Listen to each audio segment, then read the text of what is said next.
ভারতীয় আধিপত্যবাদের বিরুদ্ধে প্রতিবাদ করে গুম হয়েছিলেন বিএনপি নেতা ইলিয়াস আলী। আয়নাঘর পরিদর্শন করে ব্যারিস্টার আরমানের এই চোখের পানি কাঁদিয়েছিল দেশের সকল বিবেকবান মানুষকে। শুধুমাত্র ইলিয়াস আলী কিংবা ব্যারিস্টার আরমান নন, গণহত্যায় অভিযুক্ত স্বৈরাচার আওয়ামী লীগের ওপর আছে এমন হাজারো গুম খুনের অভিযোগ। আর এর নেপথ্যে মূল ভূমিকায় ছিলেন ফ্যাসিস্ট হাসিনা। এবার তার বিরুদ্ধে গুমের মামলায় জারি হয়েছে গ্রেফতারি পরোয়ানা।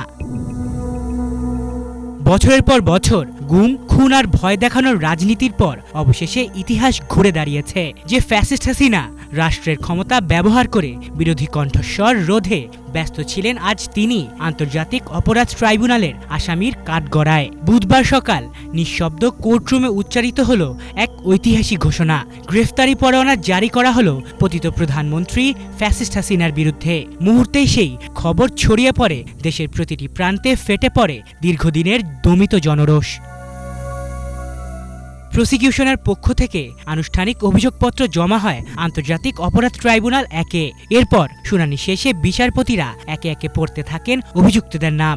ফ্যাসিস্ট হাসিনা, তার প্রতিরক্ষা বিষয়ক উপদেষ্টা অবসরপ্রাপ্ত মেজর জেনারেল তারিক আহমেদ সিদ্দিক, সাবেক স্বরাষ্ট্রমন্ত্রী আসাদুজ্জামান খান কামাল, সাবেক আইজিপি বেনজির আহমেদ এবং আরও ২৬ জন। আদালতের কক্ষে নিস্তব্ধতা, আর বাইরে যেন শোনা যাচ্ছিল নীরব এক স্বস্তির নিঃশ্বাস। অবশেষে বিচার শুরু হলো।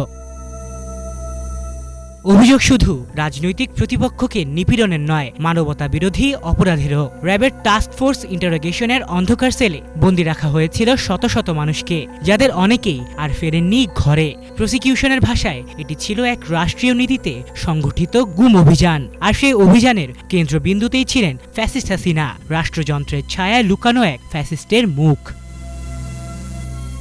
বাংলাদেশের রাজনৈতিক ইতিহাসে এটি একটি ঐতিহাসিক মুহূর্ত, যেখানে নিখোঁজদের কান্না, আন্দোলনে শহীদদের রক্ত আর অন্যায়ের বিরুদ্ধে লড়াই করা প্রতিটি কণ্ঠস্বর যেন মিলেমিশে একাকার।